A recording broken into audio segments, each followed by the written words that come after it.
ሰላም እንዴት ናችሁ? ፍሬ ህይወት ዮሐንስ ነኝ። በአፍሪካ ቀንድ በተለይም በኢትዮጵያ በኤርትራና በሌሎች ጎረቤት ሀገራት መካከል እየተፈጠሩ ያሉ ኢኮኖሚያዊና ማህበራዊ ፖለቲካዊ ጉዳዮችን በትንታኔ አቀርብላችኋለሁ።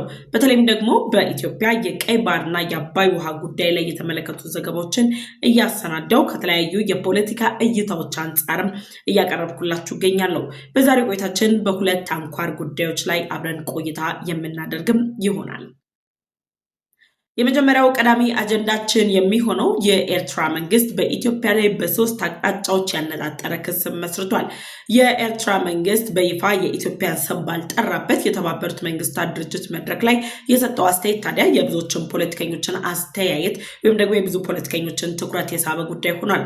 ኢትዮጵያ በተደጋጋሚ ለተባበሩት መንግስታት ድርጅትም ሆኑ ለሌሎች ዓለም አቀፍ ተቋማት ኤርትራ በኢትዮጵያ የውስጥ ጉዳይ ላይ ጣልቃ በመግባት እያደረገች ያለችውን እንቅስቃሴ እንዲያስቆሙ ጥሪ ስታቀርብ ቆይታለች። ከዛም በተጨማሪ ደግሞ የኢትዮጵያ የውጭ ጉዳይ ሚኒስትር ዶክተር ጌዲዮን ጢሞቴዎስ ኢትዮጵያ የምትታቀብበት ጊዜ ሊያበቃ እንደሚችልና ኤርትራ ከኢትዮጵያ የውስጥ ጉዳዮች ላይ እጇን እንድታስወጣ ጭምር በይፋዊ መንገድ ማሳሰቢያ መሰል መልእክቶችን አስተላልፈዋል። ከዛ በተጨማሪ ደግሞ በሰሞኑን የኢትዮጵያ አየር ኃይል የ90ኛ ዓመት የምስረታ በዓል ማክበሩ ጋር ተይዞ ጠቅላይ ሚኒስትር ዶክተር አብይ አህመድ በኢትዮጵያ ላይ በጠላትነት የተነሱ ሀገራት በሙሉ ከኢትዮጵያ ጋር አዋጭ የሚሆኑ ነገር በጋራ መስራት፣ አብሮ ማደግ፣ አብሮ መለወጥ እንደሆነ ገልጸዋል። ታዲያ ኢትዮጵያ የቀይ ባህር መግቢያ ጥያቄን እያቀረበች ባለችበት በዚህ ወቅት ላይ ዋነኛ መግቢያዋ በታሪክና በሕግ ባለቤት የሆነችበት የአሰብ ወደብ ጋር ተያይዞ የሚንጸባረቁ የተለያዩ ሀሳቦች አሉ። እነዚህ መነሻ በማድረግ ኤርትራ በተባበሩት መንግስታት ድርጅት መድረክ ላይ እንግዲህ አምባሳደሯን በመጠቀም በኢትዮጵያ ላይ በሶስት አቅጣጫዎች ወይም ደግሞ በሶስት ነጥቦች ላይ ያላትን ቅሬታም አቅርባለች። ኢትዮጵያንም ደግሞ ከዚህ ጉዳዩ ላይ እንድትታቀብ ዓለም አቀፉ ማህበረሰብ ጫና እንዲያሳድርባት ጭምር ጥሪ አቅርባለች። የተባበሩት መንግስታት ድርጅት መድረክን አጠቃላይ ሁኔታን በተመለከተ መረጃ ይዤላችኋለሁ። ሁለተኛው መረጃችን የሚሆነው ከዚሁ ከኤርትራ ጉዳይ ላይ ሳንወጣ የኤርትራው ፕሬዝዳንት ኢሳያስ አፈወርቂ ባለፉት ዓመታት ኤርትራን ያለማንም ተፎካካሪ ያለማንም ተለዋጭ መንግስት ለብቻቸው ከሶስት አስርት ዓመታት በላይ እያስተዳደሯት ይገኛሉ። ታዲያ በኤርትራ እየተፈጠረ ያለው ውስጣዊ ተቃውሞ በተጨማሪ በተለያዩ ሀገራት መቀመጫቸውን ያደረጉ የኤርትራ ተወላጅ የሆኑ ዲያስፖራዎች ደግሞ አዲስ ዘመቻን በኤርትራው ፕሬዝዳንት ኢሳያስ አፈወርቂ ላይ ጀምረዋል። እነዚህ ዲያስፖራዎች የኤርትራ መንግስትን እንዲደግፉ የኤርትራ መንግስት በተለያዩ ዓለም አቀፍ ተቋማት ጭምር ጫና ሲያሳድርባቸው የቆየ ቢሆንም አሁን ላይ የኤርትራ ዲያስፖራዎች በጀመሩት እንቅስቃሴ ግን ድረ ኤርትራ ወይም ደግሞ ድረ ኢሳያስ አፈወርቂን ኤርትራን እንዴት እናገኛታለን የሚሉ መላምቶች ተቀምጠዋል። የኤርትራው ፕሬዝዳንት ኢሳያስ አፈወርቂ ከኤርትራ በስልጣናቸው ላይ ከወረዱ በኋላ ኤርትራ ምን ትመስላለች በሚለው ጉዳይ ላይ የተለያዩ ፖለቲካዊ አስተያየቶች እየተሰጡ ይገኛሉ። ከዚህ ጋር በተያያዘም ደግሞ የተለያዩ አካላት ስጋታቸውን አስቀምጠዋል። ኤርትራ በቀጣይ የማን ዕጣ ፈንታ ይደርሳታል የሚለውን ጉዳይ ጨምሮ ሌሎች መረጃዎች አቀርብላችኋለሁ። ለዩቲዩብ ቻናሌ አዲስ ከሆናችሁ አሁኑኑ የደወል ምልክቷን ተጭናችሁ ቻናሌን ሰብስክራይብ በማድረግ ቤተሰብ እንድትሆኑ ጋብዛችኋለሁ። ቻናሌን ሰብስክራይብ አድርጋችሁ ቤተሰብ ከሆናችሁ ደግሞ ላይክ እና ሼር በማድረግ ለወዳጅ ዘመዶቻችሁ መረጃውን አድርሱልኝ። ወደ ዝርዝር መረጃው ተሻገርኩኝ። ቀዳሚው መረጃ አስቀደምኩ። የመጀመሪያው ቀዳሚ አጀንዳችን የሚሆነው ኢትዮጵያ ከሶስት አስርት ዓመታት በፊት በክብር ቆማበት ከነበረው ቀይ ባህር ላይ በተለያዩ ምክንያቶች የፖለቲካ ሸፍጦች እንዲሁም ደግሞ ኢትዮጵያን በወቅቱ ሲመሩ የነበሩ መሪዎች ራስ ወዳድነት ወይም ደግሞ ለኤርትራ መንግስት በማበር ታላቋን ኢትዮጵያን የማፍረስ ራዕያቸውን ለማሳካት የሚያስችል በማለት በወሰዱት እርምጃ ኢትዮጵያ ባለፉት ሶስት አስርት ዓመታት ከቀይ ባህር ርቃ ቆይታለች። ታዲያ ይህንን መነሻ በማድረግ በተለያዩ የመብት ጥሰቶች፣ በእርስ በርስ ግጭቶች በጦርነት ስትታመስ የቆየችው ኤርትራን ወደ ሰላም በማምጣት በኢትዮጵያ ድንበር አካባቢ ስታደርጋቸው የነበሩ ጥረቶችን ሁሉ በይቅርታ በማለፍ እንግዲህ ጠቅላይ ሚኒስትር ዶክተር አብይ አህመድ ስልጣን ላይ በመጡ ጊዜ የኤርትራው ፕሬዝዳንት ኢሳያስ አፈወርቂ ከረጅም ዓመታት በኋላ አዲስ አበባን ረግጠው ጉብኝት አድርገዋል። በምላሹ ደግሞ የኢትዮጵያ ጠቅላይ ሚኒስትር ዶክተር አብይ አህመድ አስመራ ድረስ በመሄድ ከአስመራ ባለስልጣናት ጋር በጋራ መክረው በተጨባበጡበት ወቅት ላይ ሁለቱ መሪዎች በኢትዮጵያና በኤርትራ መካከል ዘመናት የተሻገረውን ቂም ለማፍረስ እንዲሁም ደግሞ ሁለቱ ሀገራት በጋራ ለመስራት የሚያስችላቸው ጉዳይ ላይ ከስምምነት መድረሳቸው የሚታወስ ነው። ከዚህ ጉዳይ ጋር ተያይዞ ጠቅላይ ሚኒስትር ዶክተር አብይ አህመድ እንግዲህ በሚሊኒየም አዳራሽ በነበረው ፕሮግራም ላይ ኢትዮጵያ ለኤርትራ መንግስት የምታደርጋቸው ወንድማማቻዊ ትብብሮች እንደሚጠናከሩ ከገለጹ በኋላ ኢትዮጵያ ከኤርትራ ልታገኝ የምትችለውና ኢትዮጵያና ኤርትራ በጋራ ሊጠቀሙት የሚችሉ ጉዳይ ደግሞ አሰብ ወደብ መሆኑን በገለጹበት ሰዓት ላይ በአዳራሽ ውስጥ የነበረው ታዳሚ በደስታ ጩኸቱን አሰምቷል። ከዛም በተጨማሪ የኤርትራው ፕሬዝዳንት ኢሳያስ አፈወርቂ ጭምር ኢትዮጵያ አሰብ ወደብን እንደምትጠቀም ይሁንታን የሰጡበት አይነት አካሄድም ነበር። ጠቅላይ ሚኒስትሩም ታዲያ ይህንኑ ሀሳብ በዛው መድረክ ላይ ለሁለተኛ ጊዜ ደግመው አስረግጠው ከተናገሩ በኋላ ኢትዮጵያ አሰብ ወደብን የመጠቀም መብቷን ለማስከበር የምታደርጋቸው የዲፕሎማሲ እንቅስቃሴዎች ከኤርትራ ጋር የተደረጉ ውይይቶች የኤርትራው ፕሬዝዳንት ኢሳያስ አፈወርቂ መጀመሪያ አካባቢ ላይ የነበራቸውን የሰላም ዝግጁነት የዲፕሎማሲ ዝግጁነት በመተው ደግሞ ዳግም ከኢትዮጵያ ጋር ወደ ጦርነት ለመግባት ያላቸውን ፍላጎት በይፋ አረጋግጠው ኢትዮጵያ አሰብ ወደብን መጠቀም አይደለም ስለ አሰብ ወደብ ማሰብ የለባትም የሚመስል አይነት ዘመቻን በኢትዮጵያ ላይ ከፍተውባትም ቆይተዋል። ታዲያ ማዕከሉን የአሰብ ወደብ ያደረገና ማዕከሉን የኢትዮጵያን የቀይ ባህር ጥያቄ ማዕከል ያደረገው ውጥረት በኢትዮጵያና በኤርትራ ማዕከል ከተፈጠረ በኋላ በሁለቱ ሀገራት ማዕከል የለየለት ጦርነት ይፈጠራል የሚሉ የተለያዩ ተቋማት እንዲሁም ደግሞ ሀገራት ማስጠንቀቂያዎችን ቢሰጡም በሁለቱ ሀገራት ማዕከል እስካሁን የለየለት ጦርነት አልተጀመረም። ነገር ግን በሁለቱም ሀገራት ማዕከል ደግሞ የጦር ዝግጅቶች ተጠናክረዋል። ኢትዮጵያ ግን ምንም እንኳን የጦር አቅሟን እያደራጀች ቢሆንም በድንበር አካባቢ ላይም የተለያዩ እንቅስቃሴዎችን እያደረገች ቢሆንም አሁንም ቢሆን በተደጋጋሚ ከኤርትራ መንግስት ጋር ጉዳዮችን በዲፕሎማሲ የመፍታት ሂደቶች ጉዳዮች በዲፕሎማሲ መንገድ እንዲፈቱ የተለያዩ ጥረቶችን እያደረገች ነው ያለችው። ጠቅላይ ሚኒስትር ዶክተር አብይ አህመድ በህዝብ ተወካዮች ምክር ቤት እንደገለጹት ከሆነ እንደነ ሩሲያ እነ ቻይና ያሉ ሀገራት ደግሞ በሁለቱ ሀገራት መካከል አደራዳሪ በመሆን ጭምር የሁለቱ ሀገራት ውጥረት እንዲፈታ ጥያቄ ማቅረቧን ኢትዮጵያን በተደጋጋሚ ገልጸዋል። ለተባበሩት መንግስታት ድርጅት፣ የአፍሪካ ህብረት፣ ሌሎች ዓለም አቀፍ ተቋማት ጭምር እንግዲህ በኢትዮጵያ በኩል ጥሪ የተደረገላቸውና ዲፕሎማሲያዊ ስምምነቶች እንዲፈጠሩ 130 ሚሊዮን ህዝብ አላት ኢትዮጵያ የባህር በር እንደሚያስፈልጋት መተንፈሻ ወደብ እንደሚያስፈልጋት ጭምር ጠቅላይ ሚኒስትሩ ከገለጹበት ጊዜ ጀምሮ እንግዲህ የኤርትራ መንግስት ባለስልጣናት ባለፉት 3 አስርት ዓመታት አጀንዳ ሆኖ ያልተነሳው የአሰብ ወደብ ጉዳይ የቀይ ባህር ጉዳይ አሁን ላይ መነሳቱ ከፍተኛ ቁጣ ውስጥ ከቷቸው ተቃውሟቸውን በይፋ አስጀምረው ነበር። አሁን ላይ ባለው ሁኔታ በኢትዮጵያ ከፍተኛ መንግስት ባለስልጣናትና በኤርትራ መንግስት ባለስልጣናት መካከል የቃላት ጦርነቶች እየተጠናከሩ ያሉ ይመስላሉ። ከዚህ ጋር በተያያዘ የኢትዮጵያ ከፍተኛ የጦር ጀነራሎች የሚያስተላልፏቸው መልእክቶች ኤርትራ በራሷ አውድ በመቀየር ኢትዮጵያ የጦር ትንኮሳ እያደረገችብኝ ነው፣ ወረራ ልትፈጽምብኝ ነው፣ የአሰብ ወደብ አጀንዳ በጦርነት የሚፈታ ነው የሚል እሳቤ ኢትዮጵያ ይዛለች የሚል አይነት ዘመቻን ጭምር የጀመሩበት ወቅት ነው። እነዚህ ሁሉ ውጥረቶች እየተባባሱ መጥተው የተለያዩ ሀገራት በዚህ ጉዳይ ላይም ድጋፋቸውን አስቀምጠዋል። ቻይና የኢትዮጵያን የቀይ ባህር ጥያቄ እንደምትደግፍ ገልጻለች እና አሜሪካ፣ እስራኤል፣ የተባበሩት አረብ ኤምሬት የመሳሰሉ ሀገራት ከኢትዮጵያ ጎን ሲሰለፉ እንግዲህ በኤርትራ በኩል ደግሞ የኢትዮጵያ ታሪካዊ ጠላት የሆነችው ግብጽ በጋራ በመጣመር እንዲሁም ደግሞ ገባ ውጣ በሚል አይነት ፖለቲካ ውስጥ የቆዩት የሶማሊያው ፕሬዝዳንት ሐሰን ሼክ መሐመድም ከኤርትራ ጋር በመሰለፍ ጀነራል አልቡራንን ጨምሮ እንደነ ጅቡቲ ያሉ ሀገራት ደግሞ ኢትዮጵያ ወደ ቀይ ባህር ከምትመለስ ከሆነ እኛ ስትራቴጂካዊ ጠቀሜታዎቻችንን እናጣለን፣ ኢትዮጵያ አሁን ላይ ከገነባቸው ሀያልነት የበለጠ ሀያልነቷን ታጠናክራለች የሚል ግምት በማስቀመጥ ጭምር ኢትዮጵያን እየተቃወሙ ባሉበት በዚህ ወቅት ላይ እየተዘጋጁ ያሉ ዓለም አቀፍ መድረኮች፣ የኢኮኖሚ መድረኮች፣ የተባበሩት መንግስታት ድርጅት መድረኮች ላይ እየታደሙ ያሉ የኤርትራ መንግስት ባለስልጣናት የመድረክ አጋጣሚዎችን በሙሉ ኢትዮጵያ ላይ ክስ ለመመስረት፣ ኢትዮጵያ ላይ ቅሬታቸውን ለማቅረብ፣ ኢትዮጵያ ላይ ያነጣጠረ አቤቱታን ለማቅረብ የሚያስችላቸው አድርገው እየተጠቀሙባቸው መሆኑን ያረጋገጠ አይነት ክስተት ነው የተፈጠረው። ዛሬ ላይ የኤርትራ አምባሳደር በተባበሩት መንግስታት ድርጅት የደህንነት ምክር ቤት ጉባኤ ባለፈው ሳምንት መጀመሪያ ላይ እንግዲህ ከሰኞ ሲካሄድ እንደነበር ጭምር ነው የተገለጸው። ከ2 ቀናት ከ3 ቀናት በፊት ሲደረግ የነበረው የተባበሩት መንግስታት ድርጅት የደህንነት ምክር ቤት ጉባኤ ላይ የተሳተፉት የኤርትራው አምባሳደር አማኑኤል ጆርጄ እንግዲህ በኢትዮጵያ ላይ ያነጣጠሩ አስተያየቶችን በመድረኩ ላይ አቅርበዋል። እኛ አምባሳደር ካቀረቡት ሀሳብ በተጨማሪ እንግዲህ የኤርትራው የማስታወቂያ ሚኒስተር በተደጋጋሚ በኢትዮጵያ ላይ ክስ ሲያቀርቡ ቆይቷል። አምባሳደር ሶፊያም ተክለማርያምም እንግዲህ በኢትዮጵያ ላይ ተደጋጋሚ ክሶችን ሲያቀርቡ ቆይቷል። ታዲያ አሁን ላይ ደግሞ የተባበሩት መንግስታት ድርጅት የደህንነት ምክር ቤት ጉባኤ ላይ የተገኙት አምባሳደር አማኑኤልም በኢትዮጵያ ላይ እንግዲህ ተመሳሳይ ክሶችን አቅርበዋል። እነዚህ ተመሳሳይ ክሶች ከመቅረብ በተጨማሪ ኤርትራ በ3 አቅጣጫ ነው ኢትዮጵያ ላይ እነዚህ ክሶች ያቀረበችው። በይፋ አምባሳደሩ ኢትዮጵያ በሚል ደረጃ በስም ባይጠሩም የኢትዮጵያን ስም ነገር ግን ያቀረቧቸው ክሶች ያስቀመጧቸው ሀሳቦች በሙሉ ከኢትዮጵያ ጋር በቀጥታ የሚገናኙ እንደሆኑ ጭምር እየተገለጸ ይገኛል።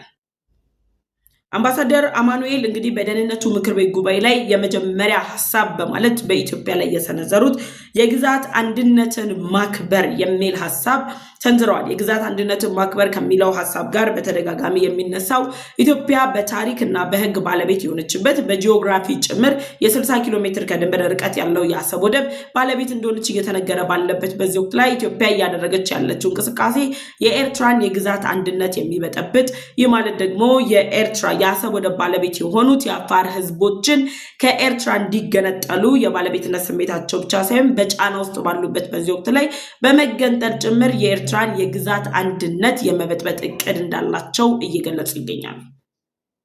እንግዲህ የኤርትራው አምባሳደር አማኑኤል ኢትዮጵያ የግዛት አንድነትን እያከበረች አይደለም ወይም ደግሞ የተባበሩት መንግስታት ድርጅትን ሕግን በመጣስ የኤርትራን የግዛት አንድነት ለመበጥበጥ እየሰራች ነው በሚለው ሐሳባቸው ውስጥ የተለያዩ የፖለቲካ አስተያየቶች ቢሰጡም በተጨባጭ ግን የኢትዮጵያን የግዛት አንድነት ለመበጥበጥ ህወሓት አሁን ላይ አጀንዳ አድርጎት የሚንቀሳቀሰው ታላቋ ትግራይን የመመስረት አይነት እቅድን እየደገፈች ያለችው ኤርትራ ራሷ በኢትዮጵያ የውስጥ ጉዳይ ላይ ጣልቃ በመግባት የኢትዮጵያን የግዛት አንድነት ለመጥበጥ የምታደርገው ጥረት በተለያዩ ፖለቲከኞች በኢትዮጵያ መንግስት በኩል መታወቁን ተከትሎ ኢትዮጵያ መንግስት እየወሰደ ባለው እርምጃ የግዛት አንድነትን ለማስጠበቅ እየተደረጉ ያሉ እንቅስቃሴዎች ለኤርትራ ምቹ ምህዳር ባለመሆናቸው የግዛት አንድነትን ማክበር መሰረታዊ የሆነ ጉዳይ እንደሆነ በደህንነት ጉዳያቸው ላይ ይፋ አድርገውታል። ስለዚህ ኢትዮጵያ አሰብ ወደብን ይገባኛል ጥያቄ ስታቀርብ የአሰብ ወደብ ታሪካዊ ባለቤት ነኝ ስትል የኤርትራን የግዛት አንድነት እየናደች ነው የሚል ሐሳብ አቅርበዋል። ሁለተኛው ነጥባቸው ያደረጉት በሌሎች ሀገራት የውስጥ ጉዳይ ላይ ጣልቃ አለመግባት ይላሉ። በሌሎች ሀገራት የውስጥ ጉዳይ ላይ ጣልቃ አለመግባት የሚለውን ኢትዮጵያ እንግዲህ በኤርትራ የውስጥ ጉዳይ ላይ እስካሁን በየትኛውም አግባብ ጣልቃ ገብታለች የሚሉ ሐሳቦች አልተነሱም። ነገር ግን የኤርትራ መንግስት ባለስልጣናት በተደጋጋሚ እንደሚገልጹት ከሆነ የኤርትራ መንግስት ወይም ደግሞ የኤርትራው ፕሬዝዳንት ኢሳያስ አፈወርቂ ላይ የመፈንቅለ መንግስት አጀንዳን የሚያራምዱት እንደ ብሉ ሪቮሉሽን አይነት ኃይሎች በአዲስ አበባ መድረካቸውን እንዲያደርጉና የመፈንቅለ መንግስቱ አጀንዳ እንዲጠናከር ኢትዮጵያ ጥረት አድርጋለች ይላሉ። ነገር ግን ያን የሚያደርጉበት ወቅት ላይ የኢትዮጵያ የደህንነት አካልም ሆነ የኢትዮጵያ የትኛውም አካል በኤርትራ ውስጥ ገብቶ እንቅስቃሴ እያደረገ ነው ወይም ደግሞ የኤርትራን የውስጥ ጉዳይ ላይ ጣልቃ ገብቶ እየወሰነ ነው የሚሉ ሐሳቦች ከኤርትራ ባለስልጣናትም ሲነገር አልሰማንም። በኢትዮጵያ በኩልም የተለያዩ አስተያየቶች ሲመጡና ኢትዮጵያ በዚህም ተጠያቂ ስትሆን አላየንም። ነገር ግን የኤርትራ መንግስት በተደጋጋሚ በኢትዮጵያ የውስጥ ጉዳይ ላይ ጣልቃ በመግባት ለህወሓት ቡድን የጦር መሳሪያ ማስታጠቅ፣ የጦር ስምሪት መስጠት እንዲሁም ደግሞ የህወሓት ከፍተኛ አመራሮችን ጨምሮ ሌሎች በኢትዮጵያ ውስጥ የሚንቀሳቀሱ ታጣቂ ኃይሎች የሚታጠቁ የማይታጠቁ ጸረ ኢትዮጵያ ኃይሎች ኤርትራን አስመራን በመጠቀም እንዲደበቁ፣ እንዲሸሸጉ፣ አገር ሸሽተው እንዲሄዱ ጭምር እድሎችን እያመቻቸች ያለችው ኤርትራ በውስጥ ጉዳይ ላይ ጣልቃ አለመግባት የደህንነት ጉዳይ ማስጠበቂያ ነው። ስለዚህ ኢትዮጵያ በኤርትራ የውስጥ ጉዳይ ላይ እየገባች ነው የሚል አቤቱታ እንግዲህ አምባሳደር አማኑኤል አቅርበዋል። ምናልባት አምባሳደር አማኑኤል እኔ ኤርትራ ውስጥ የሚኖሩም አይመስለኝም፣ በሌላ ሀገር ውስጥ ነው የሚኖሩት ብዬ አስባለሁ። ያለውን አሁናዊ ሁኔታ ከባለስልጣናቶቹ አስተያየት በዘለለ በተግባር ያወቁት ነገርም አልመሰለኝም። ምክንያቱም ኢትዮጵያ በየትኛውም አግባብ በኤርትራ የውስጥ ጉዳይ ላይ ጣልቃ አልገባችም። የኤርትራ መንግስት ለማዳከም ኢትዮጵያ እስካሁን ጣልቃ ገብታ የወሰደችው እርምጃ የለም። በተቃራኒው የፌዴራል መንግስትን በማዳከም የኢትዮጵያን አንድነት በመበተን ኢትዮጵያ ውስጥ ጸረ ሰላም የሆኑ ኃይሎች የትግራይ ክልልን ለሁለተኛ ዙር ጦርነት እየማገደ ያለው የህወሓት ቡድንን እየደገፈ ያለው የኤርትራው ፕሬዝዳንት ኢሳያስ አፈወርቂና ባለስልጣናቶቻቸው ናቸው። እነዚህ ኃይሎች ተሰብስበው በኢትዮጵያ የውስጥ ጉዳይ ላይ ጣልቃ የመግባት እርምጃ ወይም ደግሞ በኢትዮጵያ ውስጥ ጉዳይ ላይ ጣልቃ እየገቡ መሆናቸው ተረጋግጧል።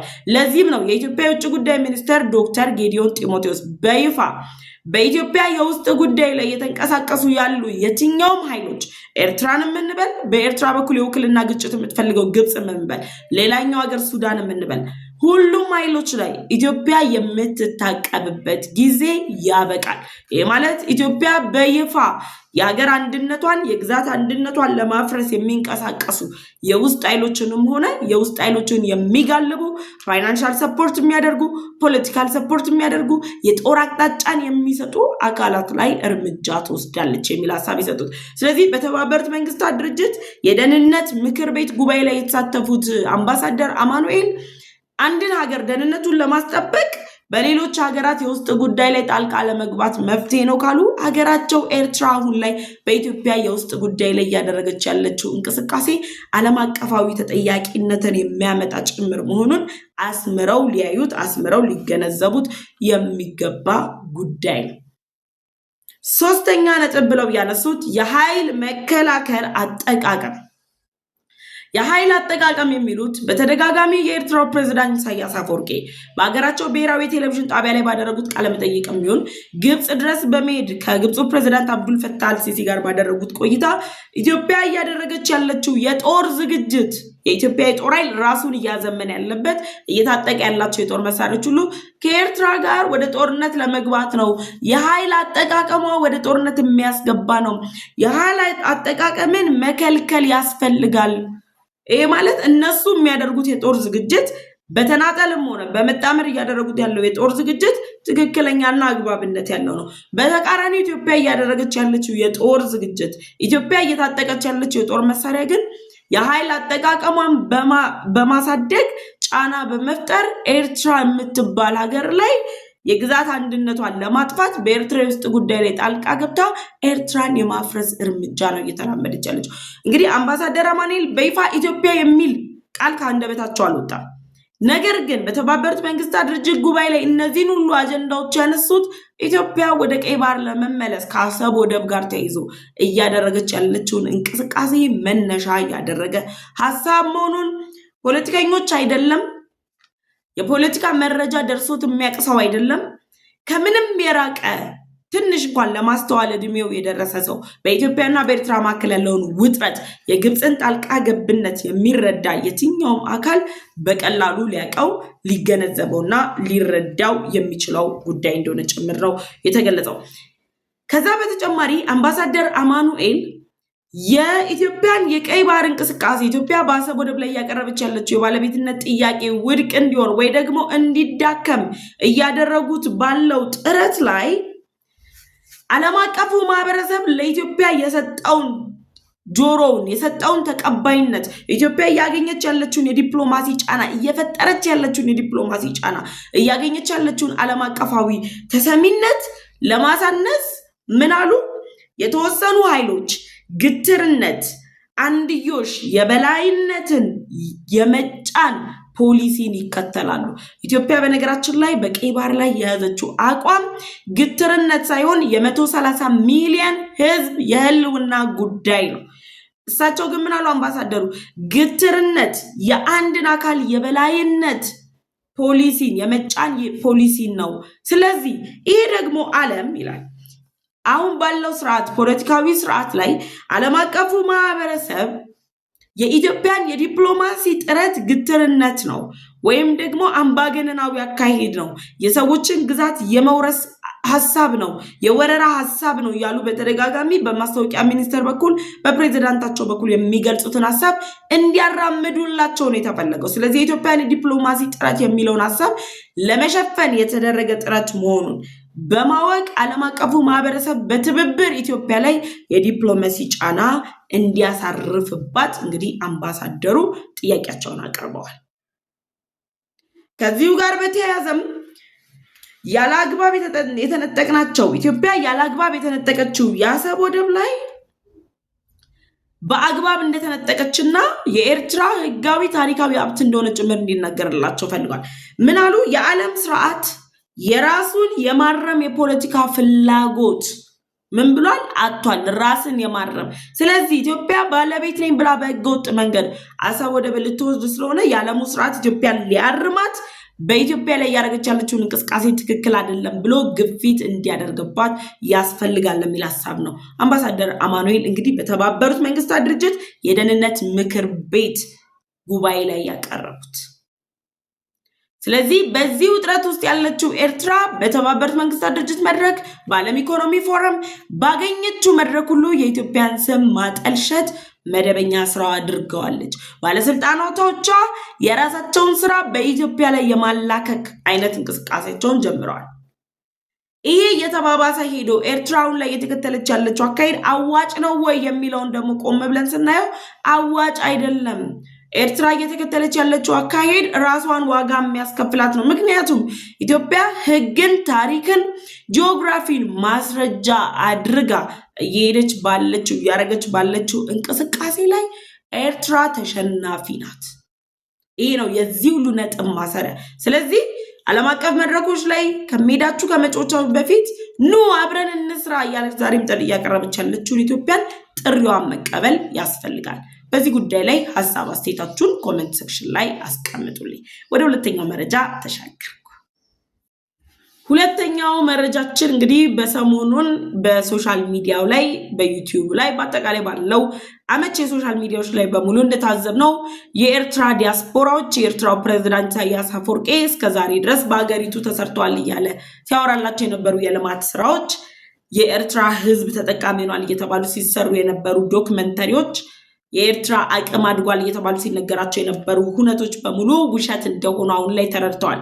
ደን በኢትዮጵያና በኤርትራ መካከል ያለው ውጥረት ቀጥሎ ወደ ግጭት የሚገባ ከሆነ አገራቸው ኤርትራ የሚያበቃላት የሚያከትምላት በመሆኑ አሁን ላይ እያሰቡ ያሉት የኤርትራው ፕሬዝዳንት ኢሳያስ አፈወርቂ ከኢትዮጵያ ጋር ያሉበትን ውጥረት ግምት ውስጥ በማስገባት የኤርትራው ፕሬዝዳንት ኢሳያስ አፈወርቂ ላይ መፈንቅለ መንግስት እርምጃ ለመውሰድ የሚንቀሳቀሱ አካላትን ግምት ውስጥ በማስገባት አሁን ካለችው ኤርትራ ይልቅ የኤርትራው ፕሬዝዳንት ኢሳያስ አፈወርቂ ከስልጣን ሲወገዱ የምትፈጠረው ኤርትራ ምን ትመስላለች የሚለው ጉዳይ አሳስቧቸዋል። በሱ ጉዳይ ላይም ባገኙት አጋጣሚ ሁሉ ረዘም ያሉ ጽሁፎችን እየጻፉ ነው፣ ሐሳባቸውንም እየገለጹ ይገኛሉ። የኤርትራ ተወላጅ የሆኑ ጋዜጠኞች ጭምር አሁን ላይ ሐሳባቸውን እየገለጹ ያሉት የኤርትራው ፕሬዝዳንት ኢሳያስ አፈወርቂ በኤርትራ ላይ እያደረገ ያለው የግፍ አገዛዝ የኢትዮጵያ መንግስት መገለጫዎች ብሎ ስግብግብነት ምናምን ብሎ የገለጻቸው ስንፍና ብሎ የገለጻቸው አካሄዶች ራሱን ኢሳያስ አፈወርቂን የሚገልጹ የማንነቱ መገለጫ የሆኑ ነገሮች ናቸው እና የኤርትራው ፕሬዝዳንት ኢሳያስ አፈወርቂ አሁን በመፈንቅለ መንግስት የምንበለው በሆነው ሆኖ ከስልጣን ሲወገዱ ድረ ኢሳያስ አፈወርቂ ኤርትራ ምን ትመስላለች ወይ ምን ልትመስል ይገባል የሚለው ጉዳይ በስፋት እየተነሳ ነው ያለው። እንግዲህ የድረ ኢሳያስ ኤርትራን መልክ ዓለም አቀፍ የሚዲያ ተቋማት ከ3 አስርት ዓመታት በፊት ጀምሮ ኢሳያስ ከስልጣን ሲነሳ ኤርትራ ምን ልመስል ትችላለች የሚል ሐሳብ እያንጸባረቁ ነው ያሉት። ፖለቲከኞች በዛው ልክ፣ ጋዜጠኞች በዛው ልክ።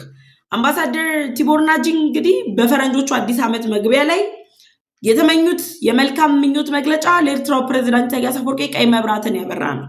ለሌሎች ሀገራት እድገት፣ ለኢትዮጵያ ወንድማማችነት ብሔራዊ አንድነትን ከተመኙ በኋላ ለኤርትራ ግን ዲሞክራሲያዊ መንግስት መፈጠር የሚል ምኞት ገልጸዋል። ያኔ ማስታወቂያ ሚኒስተሩ ፈጣን ምላሽ ሰጥተዋል። የኢንፍሉዌንዛ ተነሳ፣ ሌላ ጊዜ ግንቦትና ሰኔ ወር ላይ የሚነሳው ኢንፍሉዌንዛ አሁን ላይ በታህሳስ ወር ተነሳ ብለው ፈጣን ምላሽ ሰጥተዋል። ከዛ በተጨማሪ ደግሞ የአሜሪካ የቀድሞ የደህንነት ጉዳዮች የነበሩት ማይክል ሩቢዮ እንግዲህ እንደገለጹት ከሆነ የአሜሪካው ፕሬዝዳንት ዶናልድ ትራምፕ በቬንዙዌላ ፕሬዝዳንት ላይ የወሰዱትን አይነት እርምጃ በኤርትራው ፕሬዝዳንት ኢሳያስ አፈወርቂ ላይ ሊወስዱ ይገባል፣ ካልሆነ የኤርትራው ፕሬዝዳንት ኢሳያስ አፈወርቂ ስልጣናቸውን ይልቀቁ የሚል አስተያየት ሰጡ። ሬድሲ ቢካንን ጨምሮ የተለያዩ የኤርትራ ሚዲያዎች ስልጣን በመቀየር ፕሬዝዳንቱን በማንሳት በኤርትራ ሰላም ወይም ደግሞ እድገት ሊመጣ አይችልም የሚል ሐሳብ ያላቸውን ደግሞ ሀተታዎች አወጡ። አሁን ላይ የኤርትራ ዲያስፖራዎች ምን አይነት ሐሳብ ይዘው ነው የመጡት? ከድረ ኢሳያስ አፈወርቂ በኋላ ኤርትራ ምን ትመስላለች ሲባል የመጀመሪያው ጉዳይ መልካም መንግስት፣ ዲሞክራሲያዊና ሰብአዊ መብት የሚረጋገጥባት ሀገር የመሆን እድሏ ሰፊ ሊሆን እንደሚችል ይገልጻሉ። ነገር ግን ያን ለማድረግ ደግሞ በፖለቲካ ምህዳር ውስጥ ተተኪ ተፈጥሯል ወይ ደግሞ አገሪቱን በመልካም ሁኔታ ሊመራ የሚችል ኃይል ፈጥረናል የሚለው ደግሞ ሌላ ጥያቄ ነው ለኤርትራውያኑ። ኮዝ በኤርትራ ታሪክ ላይ የፖለቲካ ፓርቲዎች ሲንቀሳቀሱ አላየንም። በኤርትራ ታሪክ ላይ እንግዲህ ወደፊት እሳቸው ሲነሱ ከስልጣን ሀገሪቱን ሊመራ ይችላል ተብሎ ተስፋ የተጣለበት ዲሞክራሲያዊና ሰብአዊ መብትን የሚያምን የተማረ የበቃ መሪ አይነት መሪ ተፈጥሯል ወይ ብለን ለማየት እንኳን የሚያስችሉ እድሎችን ጭምር አልሰጡንም። ስለዚህ እነዚህ ሁኔታዎች ባሉበት ሁኔታ ላይ እሳቸውን የሚተካ መንግስት ዲሞክራሲያዊና ሰብአዊ መብት የሚከበርበት ለኤርትራ መልካም አጋጣሚዎች የሚታዩበት መንግስት ይመጣል የሚል ህልም አላቸው፣ ተስፋ አላቸው። አገራቸውን ማየት ይፈልጋሉ፣ ወደ ሀገራቸው መግባት ይፈልጋሉ። የተለያየ አውሮፓ ሀገር ላይ ተቀምጠው በግዳጅ ለኤርትራ መንግስት እኮ ታክስ ይልካሉ፣ ገንዘብ ይልካሉ። ቤተሰቦቻቸው በሰላም እንዲኖሩላቸው ዘብጥያ እንዳይወረወሩ መብታቸው ሳይከበርም ዘብጥያ እንዳይወረወሩ ነው የሚልኩት። እነዚህ ሁሉ ጩኸት ያለባቸው ኤርትራ ዲያስፖራዎች ናቸው እንግዲህ የድረ ኢሳያስ አፈወርቂን ኤርትራ ማየት የሚናፍቁት። ሁለተኛው በጣም ያስገረመኝ ነገር ኤርትራ አሁን ላይ ፕሬዝዳንት ሐሰን ሼክ መሐመድ የሚመሯት ሶማሊያን ትሆናለች ይላል። የሶማሌው ፕሬዝዳንት ሐሰን ሼክ መሐመድ አሁን ላይ ራስ ገዝ አስተዳደሮችን አብዝተው ነው ራስ ገዟ ሶማሊላንድ በእስራኤል የሉዓላዊ ሀገርነት እውቅና ተሰጥቷት እንግዲህ ሉዓላዊት ሀገር የሆነችው ኤርትራ በዚህ ስጋት ውስጥ ነው ያለችው። ቀዳሚ የሚሆኑት ደግሞ የቀይ ባህር አፋሮች ናቸው። ከዛ በተጨማሪ የቀይ ባህር አፋሮች ከኢትዮጵያ አፋሮች ጋር በጋራ በመጣመር ራስ ገዝ አስተዳደር እንዲጠይቁ ይችላሉ፣ ወይ ደግሞ ከኢትዮጵያ አፋር ጋር ተጣምረው የኢትዮጵያ ግዛት አካል ሊሆኑ ይችላሉ። የኤርትራ ፕሬዝዳንት ኢሳያስ አፈወርቂ ከስልጣን የሚወርዱ ከሆነ እና እሳቸው የሚያበቃላቸው ከሆነ ኢትዮጵያ ግዛቷን የምታሰፋበት እድል ታገኛለች። ይህ እንዳይሆን ጅቡቲ በተጠንቀቅ ቆማለች። እነዚህ አፋሮች እንዳይገናኙ ኤርትራን እየደገፈች ያለችው ጅቡቲ ከራሷ ኢንተረስት አንጻር ነው። የጅቡቲ አፋሮችንም እንዳያጠቃልሉ የኢትዮጵያ ግዛት እንዳይሰፋ ኢትዮጵያ አማራጭ ወደቦችን እንዳታገኝ ጭምር ነው እየደገፈች ያለች። ስለዚህ የሶማሊያ ዕጣ ፈንታ ይደርሳታል ማለት ኤርትራ ራስ ገዞች ይፈጠራሉ፣ ራስ ገዞች ይፈለፈላሉ። ኤርትራ አንድ ግዛትነቷ የሚያበቃበት ዘመን ይሆናል የኤርትራው ፕሬዝዳንት ኢሳያስ አፈወርቂ ከስልጣን ከተወገዱ። ይሄ ደግሞ የሚወስነው በምንድን ነው? ያወጋገዳቸው ሁኔታ። ምክንያቱም የቀይ ባህር አፋሮች አሁን ትግል ጀምረዋል። ብሉ ሪቮሉሽን ትግል ጀምረዋል። ሌሎች ስማቸውን የምናቃቸው የማናቃቸው ኃይሎች ፕሬዝዳንቱን ለመፈንቀል ጉዞ ጀምረዋል። እነዚህ ተጠናክረው ፋይናላይዝ ሆነው ውጤቱን የምናይ ከሆነ እውነትም የኤርትራው ፕሬዝዳንት ኢሳያስ አፈወርቂ ሲያበቃላቸው የምናያት ኤርትራ ምንድን ነው የምትሆነው? ከተለያዩ ሀገራት ጋር የውጭ ፖሊሲዎቻቸውን አጣመው ፈጥረውት ከየትኛውም ሀገር ጋር ኢኮኖሚያዊ ትስስር እድገት ላይ ያተኮረ ነገር የላቸውም። እሳቸው ሁልጊዜ እቅዳቸው ከኢትዮጵያ ጋር ውጥረት ውስጥ ሲገቡ ለኢትዮጵያ ጠላት ሊሆኑ ይችላሉ ወይም ደግሞ የኢትዮጵያን አካሄድ አይደግፉም ብለው የሚያስባቸውን ሀገራት አጋር ማድረግ። ግብፅ እስከ ራሷ ፍላጎት ብሔራዊ ጥቅም ጋር ተያይዛ ከእሳቸው ጋር አጋር ለመሆን እየሰራች ያለችው። እነዚህ ሁሉ ውጥረቶች ያሉበት የኤርትራው ፕሬዝዳንት ኢሳያስ አፈወርቂ ጠቅላይ ሚኒስተሩ ከቀናት በፊት አብረን እንስራ፣ ብሔራዊ ደህንነታችንን እናስጠብቅ፣ በጋራ እንደ ወንድም እንቁም፣ የኤርትራ ህዝብ ወንድማችን ነው፣ እህቶቻችን ናቸው፣ እናቶቻችን ናቸው፣ አባቶቻችን ናቸው ሲል አልሰማሁም ካሉ እና በዚህ አካሄዳቸው ከቀጠሉ ያበቃላቸዋል። ሲያበቃላቸው ደግሞ ባለፉት 3 አስርት ዓመታት በአምባገነናዊ ስርዓት አፍነው የያዙት ህዝብ ጩኸቱ ሲፈነዳ እንደ ሶማሌው ፕሬዝዳንት ሐሰን ሼክ መሐመድ የራስ ገዝ አስተዳደሮች ይፈለፈላሉ የሚለው ስጋት እንግዲህ የቤት ስራ ነው ለኤርትራ መንግስት ባለስልጣናት። ዲያስፖራ አሁን ላይ መሮታል። ከሚልከው ታክስ በተጨማሪ እያሳሰቡ ያለው የነገዋ ኤርትራ ነች። የኤርትራው ፕሬዝዳንት ኢሳያስ አፈወርቂ ሲነሱ የምትፈጠረው ኤርትራ ነች። በዚህ ጉዳይ ላይ ሀሳብ አስተያየታችሁን ሁላችሁ በኮሜንት ሴክሽን ላይ አስቀምጡልኝ። አብራችሁ የቆየሁት እኔ ፍሬ ህይወት ዮሐንስ ነበርኩኝ። በአፍሪካ ቀንድ በተለይም በኢትዮጵያ በኤርትራና በሌሎች ጎረቤት ሀገራት መካከል እየተፈጠሩ ያሉ ኢኮኖሚያዊ፣ ማህበራዊና ፖለቲካዊ ጉዳዮች ላይ የተለያዩ ዘገባዎችን አቀርብላችኋለሁ። አብራችሁ ስለምትቆዩ እጅግ አድርጌ አመሰግናለሁ። የደወል ምልክቷን ተጭናችሁ ቻናሌን ሰብስክራይብ በማድረግ ቤተሰቡ ነው። ቻናሌን ሰብስክራይብ አድርጋችሁ ቤተሰብ ከሆናችሁ ላይክ እና ሼር በማድረግ ለወዳጅ ዘመዶቻችሁ እንድታጋሩ ጋብዛችኋለሁ። በቀጣይ በሌሎች መረጃዎች እመለሳለሁ። መልካም ጊዜ